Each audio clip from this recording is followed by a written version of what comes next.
Buonasera, ben trovato a Beppe Grillo, Movimento 5 Stelle. Grazie per aver accettato l'intervista con noi di Sky. Grazie a voi, grazie a voi. Tra un attimo ci occuperemo di europee, ormai mancano pochi giorni, il 25 si va a votare, domani riprenderà il suo tour che si concluderà poi a Roma a Piazza San Giovanni. Io però vorrei iniziare da quello che è successo ieri, sia prima che durante la partita alla finale di Coppa Italia. Oggi lei sul blog ha scritto la Repubblica è finita, è morta, perché? Ma innanzitutto vorrei fare una piccola precisazione. Io sono un comico messo davanti a lei, davanti a milioni di telespettatori, a spiegare che cos'è l'Italia, cos'è l'Europa, a spiegare quello che succede oggi in uno stadio, a spiegare Jenny la carogna, a guardare con un occhio che io non riesco neanche a capire. L'ironia non basta a guardare queste cose, è qualcosa di diverso. Sta succedendo qualcosa che il funerale della Repubblica si è cementato e si è visto con l'inno all'Italia fischiato da centinaia, da migliaia di italiani. Un motivo c'è, sono segnali. La povera Amoroso che ha fatto questo tributo alla morte della Repubblica, con i nostri politici lì schierati, sull'attenti, e se ne sono andati poi, sono andati via con le loro auto blu, ne hanno venduto 6 su eBay, se vanno avanti così riusciranno a venderne in 35 anni anche altre 10. E non c'è con la polizia che era lì a calmare Jenny la carogna. Io mi vedo già che sarà invitato al Nazareno Jenny la carogna con Alfonsi il bastardo e diranno: signor Carogna, venga, possiamo fare una legge insieme per vedere un po' di togliere la violenza negli stadi? Cioè il mondo sta andando in un modo che non è più neanche capibile, non lo riesce a capire. Ci aiuti a capire? Io cerco di... Partiamo dalle cose concrete, no? Intanto le chiedo innanzitutto cos'è l'Europa per Beppe Grillo e cos'è l'Europa e deve essere l'Europa del Movimento 5 Stelle, poi andremo nei singoli punti che sono il vostro programma. Io non so neanche più chi sono io, perché io ero un comico, sono un comico, ho sempre fatto questo, sono curioso, andavo dentro le società per azioni, nei consigli di amministrazione, andavo alla Parma, entravo nei consigli della Telecom, lo facevo prima del movimento. Poi potevo starmene fuori da tutto questo casino della politica, potevo starmene fuori. La mia villa, c'ho il cancello elettrico, mi chiudevo dentro, guardavo i miei figli andare in Canada, tornare, quello di 25 anni che lo licenziano il sabato e lo assumono il lunedì. Potevo starmene lì e dire: continuate così, andate via dall'Italia, abbiamo i mezzi per poterlo fare, ho i mezzi, andate via. Poi mi sono accorto che i figli dei miei amici erano nelle stesse condizioni, il paese era questo. Allora mi sono sentito in dovere di riuscire a dire: faccio qualcosa per il mio paese. È questo che li ha messi in crisi. Che una persona che ha i mezzi, che poteva starsene per conto suo, vivere gli ultimi anni della sua vecchiaia tranquillamente, si metta in gioco in politica senza averne un tornaconto economico. Questo è una cosa che li ha mandati su tutte le furie, su tutte le furie. E allora c'è questo accanimento perché non si rendono conto, non ce l'hanno nel DNA che uno può fare una cosa senza averne un rendiconto economico. Fare le cose. Partiamo dal vostro progetto, qui 7 punti, no? Si parla tra le prime cose dell'abolizione del fiscal compact. Sì, lì ci volevo arrivare un attimo per gradi, perché prima voglio capire, perché sono soggetto a un pregiudizio, a dei pregiudizi, che il pregiudizio è veloce, il giudizio devi ragionare un po'. Io passo come quello che parla male, che dice parolacce, che si incazza, che grida nelle piazze.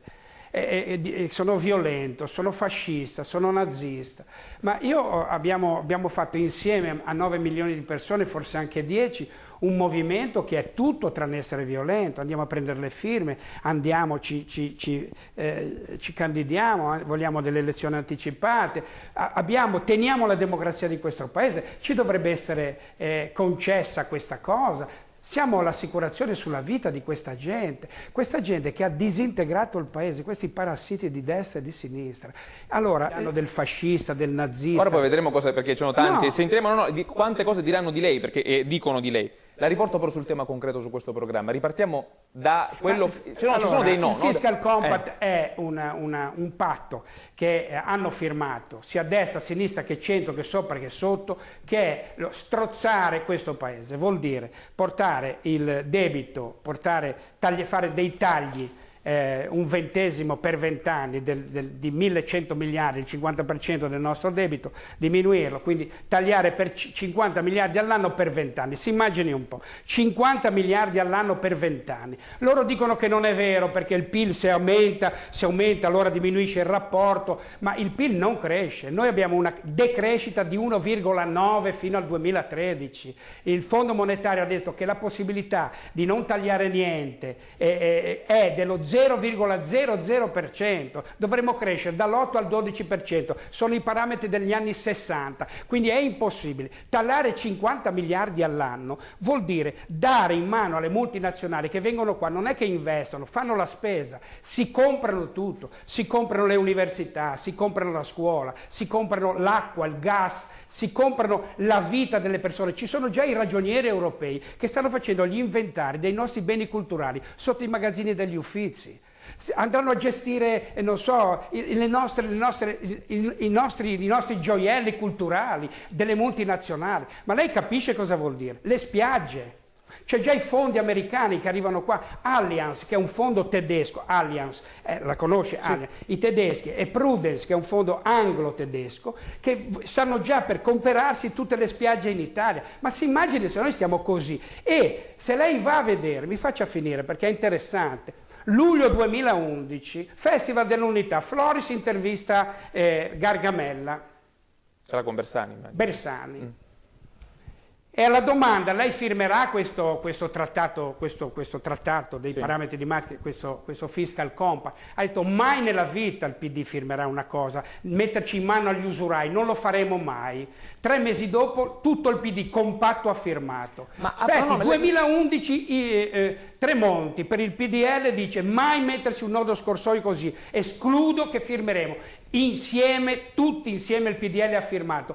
La Lega Maroni, sempre nel 2011 nel posto della Lega, dunque a Ponte di Legno, ha detto mai firmeremo una cosa così, noi siamo per le aziende. E l'hanno fatto, ma hanno firmato tutti. È possibile immaginare un'Europa così senza vincoli? Voi dice aboliamo il fiscal compact, il pareggio di bilancio, ha calcolato gli effetti, è possibile immaginare uno Stato sovrano senza vincoli nei rapporti con gli altri? Ma che cosa vuol dire? Lo Stato sovrano io lo voglio, io non voglio delegare la mia sovranità, abbiamo delegato tutto, non siamo più una nazione, ma non ha visto che le autorità stavano gestendo la situazione con Genny La Carogna. Signor Carogna, possiamo iniziare la partita.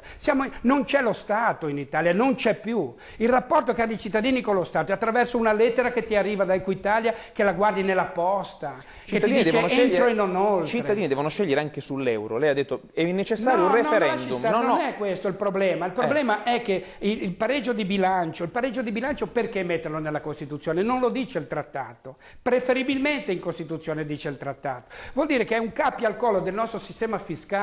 Io non ho la possibilità di investire nel mio paese, quindi poter anche andare a debito.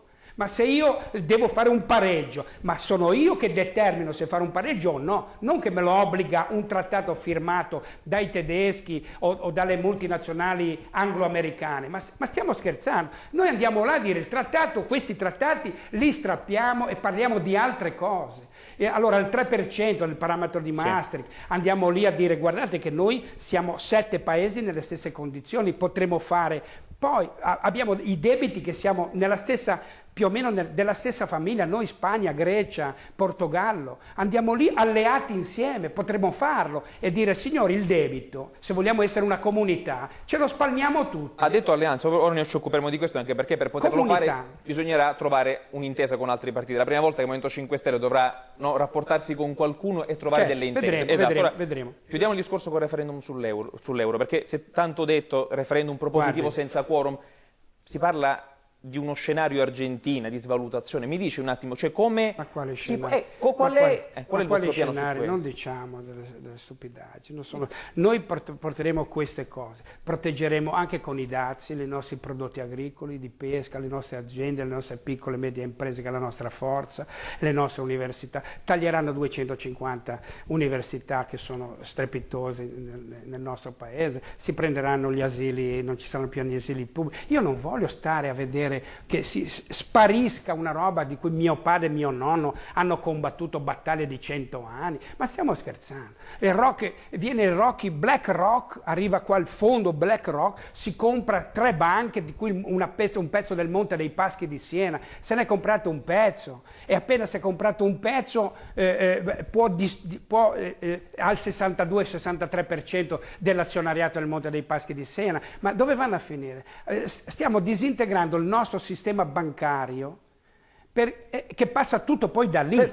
Stiamo sull'Europa, poi veniamo anche sull'economia italiana, è tutto strettamente connesso. L'Europa è così fatta, scusi. Sì. Ci sono 147 multinazionali in cima alla piramide, sì, che controllano 13.000 multinazionali che sono insieme, le quali controllano altre 43.000 multinazionali. Vuol dire che sono intrecciate tra loro. Il sistema bancario è mondiale oggi, cioè la BCE è dentro il Bundesbank, la Bundesbank è dentro la BCE, la JP Morgan, la Morgan Stanley, stanno venendo tutti qua, questi qua, stanno gestendo l'economia di un'Europa, dell'Europa del Sud, che è fallimentare. Si possono comprare qualsiasi cosa, stanno comprando in questo momento tutti i nostri beni. Stanno comprando l'Eni, il gas, l'acqua, ma tu dai a 30 anni a una multinazionale la gestione della tua acqua e della tua energia, ma stiamo scherzando? A 30 anni? Chiudo il discorso e vado avanti. Referendum sull'euro, ci torno solo per una cosa, per chiarire una cosa. Voi dite fuori dalla moneta unica o fuori dall'unione dei paesi? No, chiarisca solo questo punto. Se non accetteranno il fiscal compact, cioè toglierlo, se non accetteranno di spalmarsi il debito con l'Eurobond, se non accetteranno i finanziamenti devono andare alla piccola e media impresa italiana con la protezione della nostra piccola e media impresa, se non accetteranno tutte queste cose, noi faremo un referendum sull'euro, che sia costituzionale o no, non ci interessa, lo faremo consultivo, lo faremo, l'abbiamo già detto, dopo le elezioni, in modo che non ci sia sospetto che noi vogliamo cavalcare questo. Faremo per uscire dall'euro un referendum. Quindi sarà successivo al voto. Successivo al voto. Raccoglieremo milioni di firme. Io sono sicuro che vinceremo queste elezioni europee, le vinciamo, per un semplice fatto. Guardi, noi abbiamo adesso 73 candidati, abbiamo certificato 600 liste, su 600 liste ogni lista ha 20 candidati, quindi parliamo di 12.000 persone che sono 12.000 futuri amministratori pubblici che sono incensurati, non hanno processi in corso e non sono conosciuti dalle procure. Nemmeno da lei, allora, insomma. Noi invece nel PD e in questi partiti vado a vedere cosa c'è. Adesso lo scandalo, noi abbiamo chiesto che venga messo all'ordine del giorno un caso che è clamoroso, genovese, quello di Messina. Ha preso 20.000 firme, 20.000 preferenze. Adesso la procura lo vuole arrestare per riciclaggio di denaro, associazione a delinquere. Adesso la Boldrini, questa signora addolorata, l'addolorata chiamiamola, adesso deve calendarizzare la sua cosa. Bisogna dirlo prima del voto o dopo le elezioni, perché se la dice e lo calendarizza dopo l'espulsione di questo signore del PD con 20.000 preferenze, se lo fa prima vuol dire che prende il pacchetto e se lo usa per le elezioni. Questo è il PD, questo è il PDL, questa è la sinistra e la destra che ha spolpato questo paese. Io faccio una promessa, l'abbiamo fatta, noi possiamo sbagliare perché si sbaglia anche per gli altri che non si attivano, milioni di persone che stanno a guardare, per l'amor di Dio. Ma la promessa è che devono andarsene a casa tutti e prima di andare a casa faremo una verifica fiscale sulla loro proprietà. Hanno fondazioni con centinaia, con migliaia di edifici, con loft, con televisioni, con uffici. Usciamo un attimo dai confini nazionali, poi ci ritorneremo quando parleremo di economia nostra, italiana e politica.